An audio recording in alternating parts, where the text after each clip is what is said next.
Olá pessoal, tudo bom com vocês? Meu nome é Rogério Brito e eu estou aqui em mais um episódio, só que esse é diferente.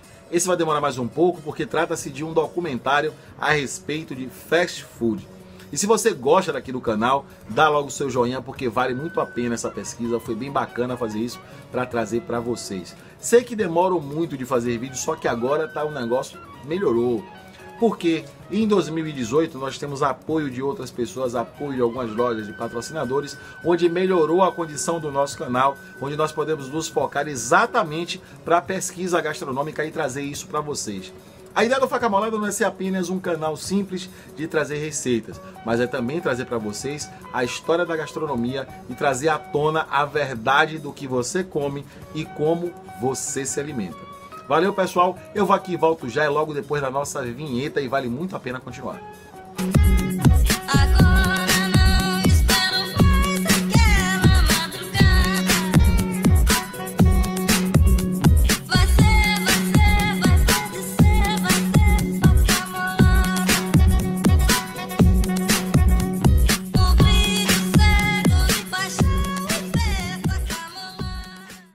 Muito bem, meus queridos e queridas, não esqueçam de se inscrever no canal e dar o like nesse vídeo que trata-se de um documentário. E eu queria começar falando para vocês sobre Termópilas. Talvez você tenha ouvido falar esse nome naquele filme de 300, onde Leônidas consegue encurralar os persas e matar todo mundo.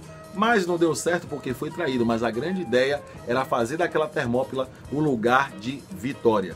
E assim, esse termo foi utilizado para minúsculas cozinhas em Roma no século III. Essas Termópilas serviam os vinhos, serviam queijos e outras iguarias que poderiam ser encontradas naquele lugar. Quem era o utilitário dessas pequenas e minúsculas cozinhas? Viajantes, mercadores, gladiadores, pessoas que tinham necessidades e que não tinham moradia fixa.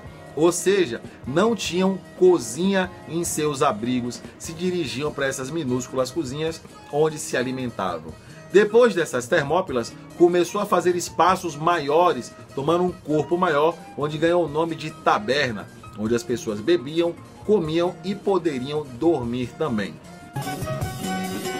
Por volta do século VIII, na cidade de Cornwall, onde os trabalhadores das minas de estânio não podiam sair no seu horário de trabalho. Então eles criaram um pastel chamado de corn paste, frito em gordura de porco. Essa iguaria, onde era muito gordurosa, porém muito nutritiva e ajudava no auxílio da alimentação desses trabalhadores das minas de estânio.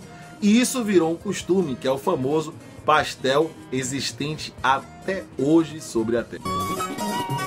Já em 1792, lá na Inglaterra, John Montagu, mais conhecido como o Conde de Sanduíche, no meio de uma partida de carteado, onde o mesmo era muito viciado e tinha feito grandes apostas, não podendo deixar o local, porém estava faminto, pediu para que um dos seus servos trouxesse para ele um grande bife suculentamente, porém recheado com 2 fatias de pão em sua borda, nascendo assim o primeiro sanduíche de carne da história. Obviamente, comparado com os sanduíches da lanchonete do palhaço de hoje, que é muito mais condimentados, não tinha a menor comparação. O sanduíche de Montagu naquele momento era a comida mais perfeita para a fome que ele tinha.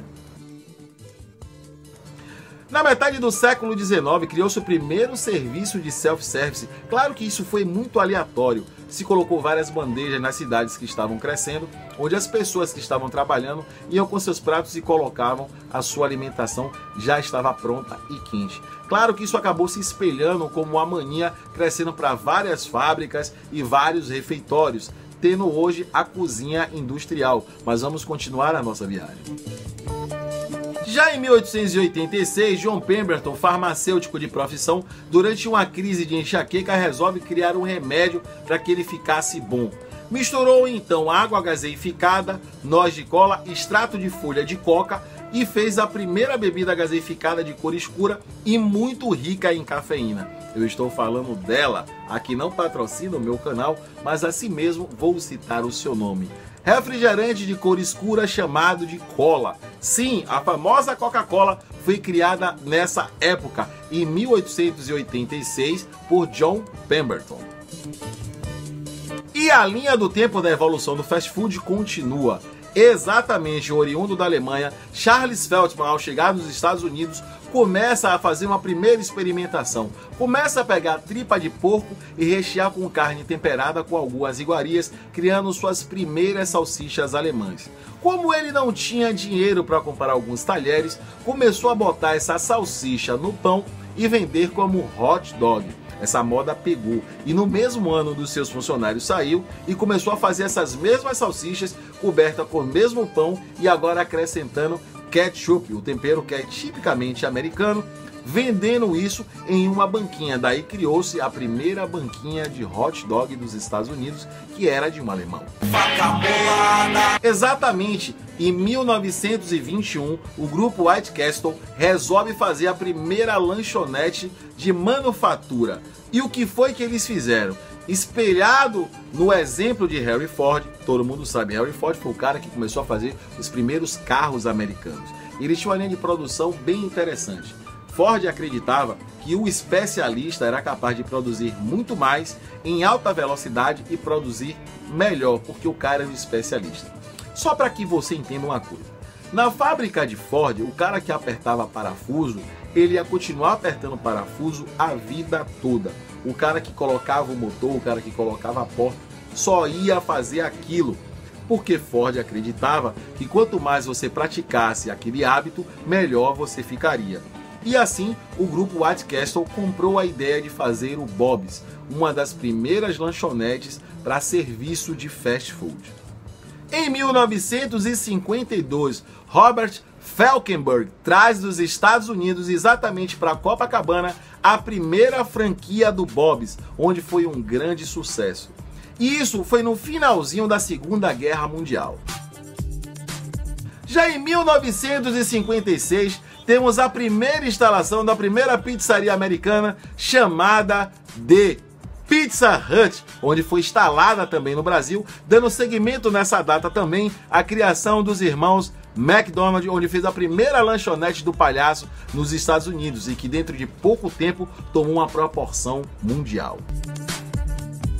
Já em 2004, num vídeo feito por Robert Spurlock, que fala da grande exploração da indústria gastronômica, e eu me refiro ao fast food. Ele resolve então se alimentar durante um mês só comendo sanduíches da casinha do palhaço. E o que acontece com ele? Ele começa a ficar depressivo, começa a ficar obeso e recebe uma bagatela de menos de um mês, 11 quilos nas suas laterais corpóreas, e onde começa a briga contra o fast food. Nesse momento, começa a se levantar várias hipóteses, várias premissas do que poderia acontecer com a saúde humana.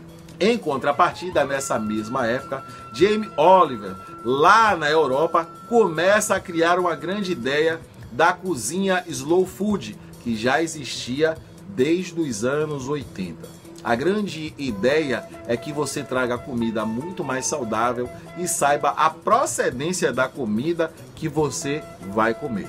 Agora vamos destrinchar uma coisa muito interessante, ainda falando de Oliver. Oliver sai da Europa e vai para os Estados Unidos, onde começa a fazer a primeira campanha nas escolas americanas. A grande ideia é trazer para os alunos uma comida muito mais saudável e que eles saibam que comida é aquela.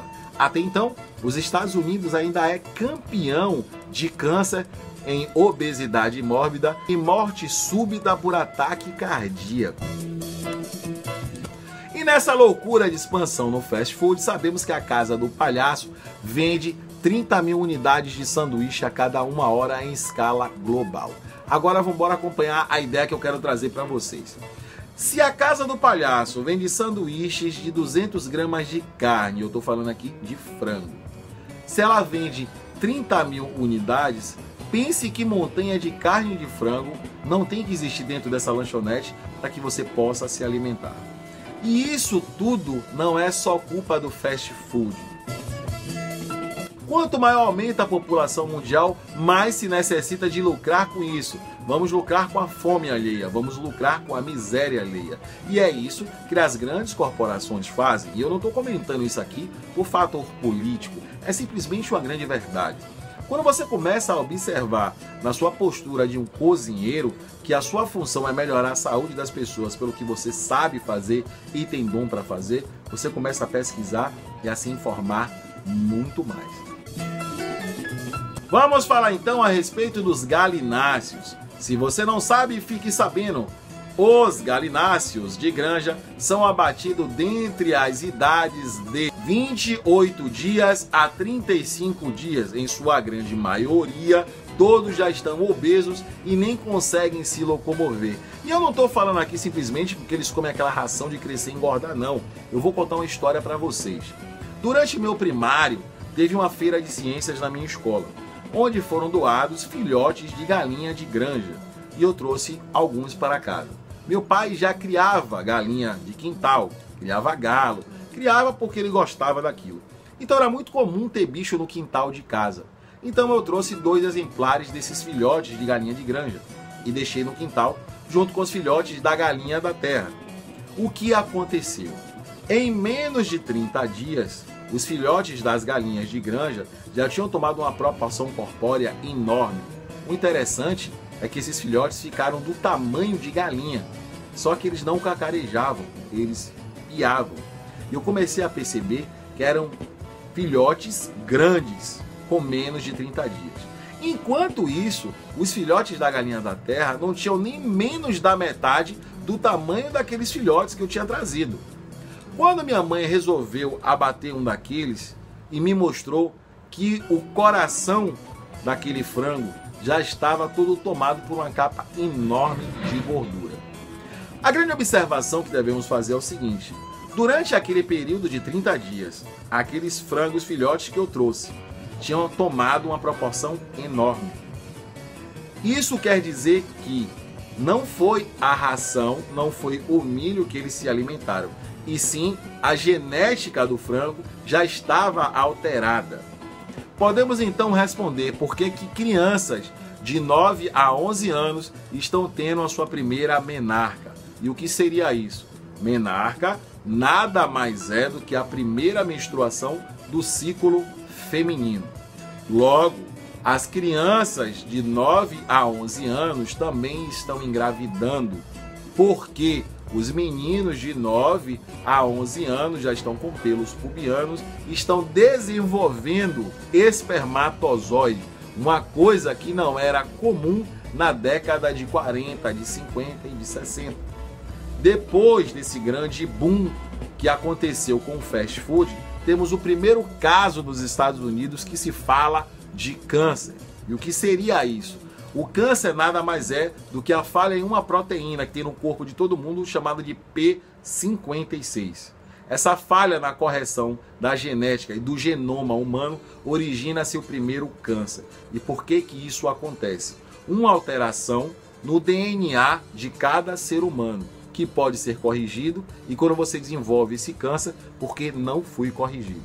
E por que isso está acontecendo? Cada dia mais nós recebemos uma carga de hormônio que a gente não sabe para onde vem nem para onde vai. Não pense que se você comer peixe vai substituir essa questão dos hormônios que você está consumindo com o frango. Isso não é verdade, porque já existe variedades de peixes, e eu vou ser mais explícito aqui, variedades de salmão que já estão sendo criados em laboratório, que crescem muito mais rápido do que o salmão selvagem, que tem um peso muito mais forte para suprir a indústria de alimentação que precisa vender para ganhar muito mais dinheiro. E eu não estou me referindo apenas à proteína animal, eu também estou falando de vegetais que geneticamente mudados vão também mudar o DNA humano. Mas isso já é assunto para o próximo vídeo, você não pode perder. Na nossa próxima edição iremos falar sobre transgênicos, quais são as causas e qual foi a ideia de criá-los. Obrigado pela sua audiência e pela sua paciência e até o nosso próximo vídeo.